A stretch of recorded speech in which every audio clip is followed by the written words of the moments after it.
Hey guys, I am Deepika, welcome back. I am a final year BMS student और आज मैं आपके साथ मेरी नीट की स्टोरी शेयर करना चाहती हूँ क्योंकि बहुत लोगों ने पूछा भी था और मुझे भी ऐसा लग रहा था कि मुझे ये शेयर करना चाहिए। Not regarding, this is not going to be regarding all the strategies and all that stuff कि बायो कैसे करें, केमिस्ट्री कैसे करें, फिजिक्स कैसे। नहीं, मुझे ये नहीं बताना है। मुझे बस आपको ये बताना है कि मेरा उस पीरियड में, उस फेज में मेरे दिमाग में क्या क्या चल रहा था। तो पहले बार तो मैंने 2020 में नीट दिया था जब मेरी 12th स्टैंडर्ड थी। तो तब मैंने नीट के लिए कोई ऐसे फोकस्ड क्लासेस नहीं लगाए थे। मतलब हाँ, एक क्लास मैंने ज्वाइन किया था लेकिन वहां पे बस स्टेट बोर्ड का होता था और एनसीईआरटी का कुछ भी नहीं करते थे हम लोग। तो फिजिक्स केमिस्ट्री में जो था उतना प्रैक्टिस नहीं किया मैंने वहां पे, मतलब क्योंकि मेरा फोकस ही नहीं था कि मुझे डॉक्टर बनना। मेरा इस हद तक लैक ऑफ नॉलेज था कि मुझे पता ही नहीं था कि नीट का एग्जाम दे के मैं सिर्फ डॉक्टर बन सकती हूँ। Like MBBS, BMS, BDS, BHMS, BUMS, ये सब मैं एडमिशन ले सकती हूँ। तो मुझे ऐसा पता ही नहीं था। मुझे बस इतना पता था कि अगर आपको बायो में इंटरेस्ट है तो आपको नीट एग्जाम देना है। मुझे बाकी कोई भी चीज पता नहीं थी। सीईटी बस पता थी, लेकिन उसके लिए भी मुझे जो कोर्सेज हम कर सकते हैं बीएमएस, सॉरी, सीईटी देने के बाद, नीट देने के बाद, उनके बारे में कोई नॉलेज नहीं था। तो मैंने उतना सीरियसली उसको लिया ही नहीं। 11th में तो मैंने कोई क्लास भी ज्वाइन नहीं किया था। लोग 8, 9, 10 से भी क्लासेस ज्वाइन करके पढ़ाई करना शुरू कर देते हैं। यहाँ पे मेरा 11th तक क्लास नहीं था, 12th में मैंने किया। 12th में मैंने बहुत सारी 11th की भी पढ़ाई कवर की है, मैथ्स और बायो। मेरा पीसीएमबी ग्रुप था, तो मैथ्स और बायो दोनों भी मैंने 12th स्टैंडर्ड में ही अच्छे से पढ़ा है। उससे पहले I was like know where.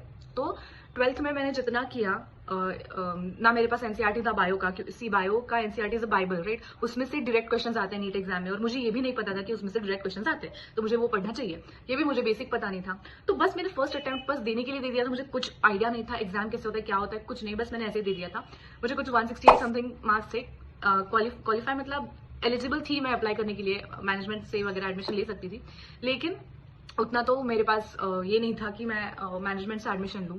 उतना हमारा फाइनेंशियल कंडीशन भी नहीं और ना मेरा इतना इच्छा थी मेरी। तो मुझे ऐसा लगा कि एक और ड्रॉप लेके डिसाइड, मतलब तब मैंने, जब मेरा नीट का रिजल्ट आ गया तब मुझे लगा कि भाई मुझे करना क्या है। तब और लॉकडाउन भी चालू हो गया था 2020 में। तो फिर मैंने सोचना शुरू किया कि मुझे एक्चुअली करना क्या है लाइफ में। तो दिस इज रियली स्टूपिड। अगर आप ये गलती कर रहे हो तो मतलब प्लीज नहीं करो, क्योंकि ये मेरे लिए बहुत स्टूपिड डिसीजन था कि मैंने पहले सोचा ही नहीं कि मुझे क्या करना है। अगर सोचती तो शायद मेरा एक ड्रॉप बच जाता, एक साल बच जाता। और फिर बस 6 मंथ थे नीट के एग्जाम के लिए। मुझे याद नहीं है, आई थिंक मई में कुछ एग्जाम का डेट फिक्स हुआ था और 6 महीने पहले मैंने पढ़ाई करना शुरू कर दिया था। कि मुझे ऐसा टेंशन होने लगा कि यार अभी अगर नीट का एग्जाम, मैंने इतना सुना था कि बहुत डिफिकल्ट होता है, लोग दिन रात पढ़ाई करते हैं फिर भी क्रैक नहीं होता है। तो मैंने सोचा भाई अभी सिर्फ 6 महीने बचे हैं, लोग 2 साल से, 3 साल, 4 साल से प्रिपेयर कर रहे हैं एग्जाम के लिए, फिर भी क्रैक नहीं कर पा रहे। मैं 6 महीने में क्या ही क्रैक करूंगी, क्या ही उखाड़ लूंगी। तो लेकिन करना तो था अभी मुझे। मैंने बहुत रिसर्च किया फिर उसके बाद कि मुझे करना क्या है, मुझे क्या अच्छा लग रहा है। तो मैंने डिसाइड किया कि मुझे आयुर्वेद करना है। हाँ, मैंने एमबीबीएस पे नहीं गई थी, मैं आयुर्वेद में ही खुश थी। तब से ही, मतलब पहले से ही मैंने डिसाइड कर लिया था कि मुझे आयुर्वेद करना है। मेरा बस इतना था कि मुझे गवर्नमेंट कॉलेज में पूना में एडमिशन चाहिए था, क्योंकि मेरा घर पुणे में है। तो मैंने फिर सोचा कि चलो 6 महीने बचे हैं, तो मुझे एटलीस्ट अभी से बहुत जोरदार पढ़ाई शुरू कर देनी पड़ेगी, ताकि मैं एटलीस्ट 400, 500 ये स्कोर तो ला सकूं। मुझे पता था मुझे एमबीबीएस में नहीं मिल सकता, क्योंकि सिर्फ 6 महीने बचे थे। एमबीबीएस में चाहिए भी नहीं था, लेकिन बीएमएस के अगर गवर्नमेंट अच्छे कॉलेज में चाहिए तो मुझे अभी बहुत जोरदार पढ़ाई शुरू कर देनी पड़ेगी। तो ये मैंने सोचा कि चलो अभी क्लासेस ज्वाइन करना। तो क्लासेस ज्वाइन करने थे, मैंने डिजिटल कोर्स ज्वाइन किया था आकाश में। मैंने वो कंप्लीट 6 मंथ्स का कोर्स था कुछ, फिर वो मैंने ज्वाइन कर लिया। लेकिन कोविड था, तो कोविड की वजह से थोड़ा एग्जाम पोस्टपोन हो रहा था। तो 3 महीना एग्जाम पोस्टपोन हुआ। तो बेसिकली मुझे 9 मंथ्स मिले प्रिपरेशन के लिए। मैंने बहुत प्रिपरेशन के लिए वहां पे फोकस किया, क्योंकि मेरा 11, 12 तो जीरो था नीट के हिसाब से। मैंने जितना स्टेट बोर्ड का था उतना तो कर लिया था, लेकिन वो भी मेरा इतना उस पर कमांड नहीं था, क्योंकि बस देने के लिए दे रही थी एग्जाम्स, ऐसा था। और फिर मैंने बहुत जोरदार पढ़ाई शुरू की थी नीट के लिए। मैंने प्रिपेयर किया, जो क्लासेस ज्वाइन किए थे उनके मॉड्यूल्स से वगैरह प्रिपेयर किया, प्रैक्टिस की, वीडियो लेक्चर्स वगैरह इन सब पे ही हुआ, क्योंकि तब ऑफलाइन तो था नहीं, सिर्फ ऑनलाइन था, कोविड चल रहा था इसलिए। तो फिर मैंने सेकेंड अटेम्प्ट दिया। सेकेंड अटेम्प्ट के बाद बहुत टेंशन में गए वो दिन कि भाई क्या होगा, क्या है, मतलब बहुत तगड़ा प्रिपरेशन करना पड़ा, क्योंकि मैं जीरो पे थी। आई वॉज लिटरली जीरो पे थी और जीरो से शुरू करना था। तो इसलिए मुझे बहुत टेंशन थी। मैंने फिर भी मेरा पूरा दिया था 100%। फिर मुझे ऐसा लगा कि भाई अगर 9 मंथ्स में मैं इतना प्रिपेयर कर पाई और मुझे स्कोर आया 409, तब मुझे ऐसा लगा कि यार शायद अगर मैं ये 11, 12 से पढ़ लेती तो शायद मैं थोड़ा और अच्छा स्कोर कर पाती, और इतनी मेहनत से अगर पहले से पढ़ती तो थोड़ा और अच्छा स्कोर कर पाती।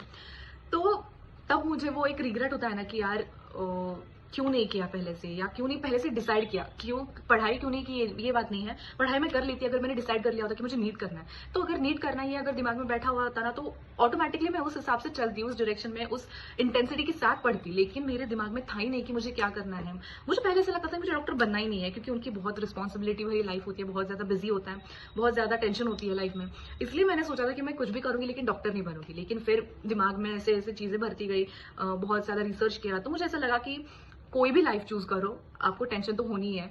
इट डिपेंड्स ऑन यू, आप आपकी लाइफ कैसे जीते हो। हाँ ठीक है, डॉक्टर्स पे बहुत बड़ी रिस्पॉन्सिबिलिटी है कि आपको पेशेंट को ठीक करना है, you are handling someone's life. लेकिन it is also a beautiful feeling when you become a successful doctor, क्योंकि सब आपको उस नजर से देख रहे हैं। Your profession is known as noble profession. और तब कोविड का दौर भी चालू था, तो तब भी मुझे बहुत ये हुआ था कि भाई डॉक्टर्स हैं इसीलिए सब बच पा रहे हैं, इसीलिए सब चल रहा है ठीक से दुनिया में। तो मैंने डिसाइड किया तब, मतलब बहुत लेट डिसीजन था। लेकिन आप अगर नीट के लिए प्रिपेयर करना चाहते हो तो अभी से सोच लो कि आपको क्या करना है। अगर आपने अभी नीट की एग्जाम दे दी है तो अभी डिसाइड कर लो कि आपको कौन सी स्ट्रीम में जाना है। आपके मार्क्स आपने निकाले ही होंगे कि आपके कितने आते हैं, क्या आता है आंसर शीट से। तो अभी आप डिसाइड कर लो कि आपको क्या करना है और उस हिसाब से आप आपकी तैयारी शुरू कर दो। अगर आप ड्रॉप लेना भी चाहते हो तो भी अभी से डिसाइड करो, अभी से प्रिपरेशन स्टार्ट करो। You are not going to be as lucky as I was, क्योंकि 6 महीने का 9 महीने हो गया मेरे लिए, क्योंकि तब कोविड चल रहा था।